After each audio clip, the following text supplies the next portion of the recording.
to respawn. This is a gank setup here to try to get Attila to overextend, but the call came through. Hey, I'm a call. Of course, keeping just really hard. I was trying to tee it up. I was like, okay. Jackdaw flat. And Jackdaw just, when he comes, he's stealing away this. Brox's just for Vitality when Mowgli. Very similar to their team up with Mowgli. Vitality with mid. Both teams.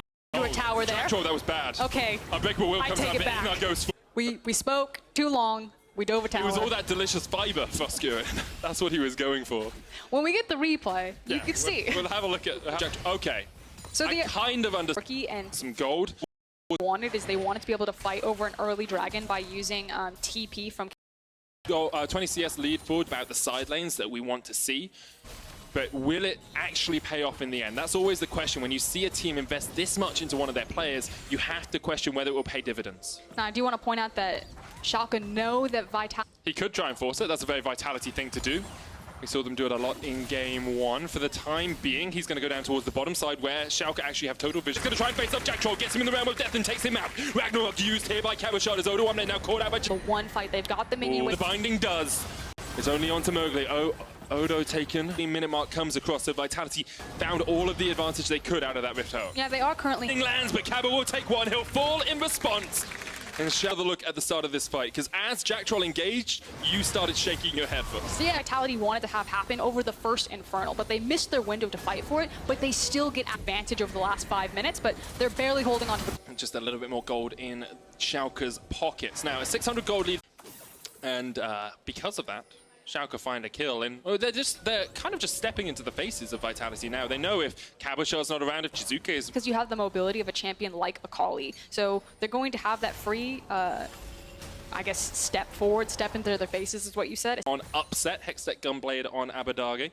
Into the game, so she hasn't lost her bite there. Now, I do want to say that we're setting up for the Infernal. This starts with getting priority through the mid lane, which is what our control over the area, and trade it for a cross-map tower, and that seems to be the call, but...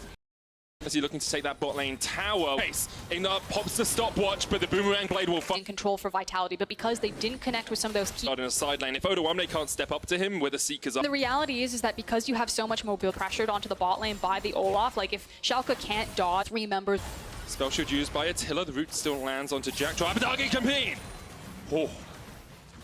That was a little bit braver than I expected him to do, but he was able to dodge all the way back. But she kind of acts like a LeBlanc in that instance. Yep. Because she can poke from so far away, as is kind of the problem. There's just too much good stuff packed onto a single champion. It feels like you need to get rid of one of those mechanics, really. You know, being able to jump back to the Shroud or something like that. But then you remove a lot of what makes Akali and what makes her so fun to watch in some of these. Onto Jackdaw and Mowgli, or the root.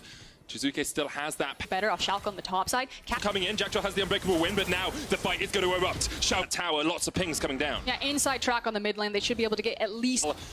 Mowgli goes golden for the moment. Teleport coming in now, and Schalke want this. Mowgli's already down, and Taylor caught out by Abadage up towards the top side of the fight. He's already done, and now Trick lands a perfect ultimate. Jizuke caught out. He's down to 200 HP. Cabochard trying to trade into outside and Abadage, but he just doesn't have the damage. He's done, and now Jizuke flashes in. I think that is... It's up like that. Schalke are just picking them up. Do they overreach for kills? Do they play side lanes correctly? This is what we're... Perfect sync. Schalke, who make the misstep down towards the bottom side of this fight. Odo is trading in against Cabochard. Just been a series of... Especially when we get towards the later portion in inverted.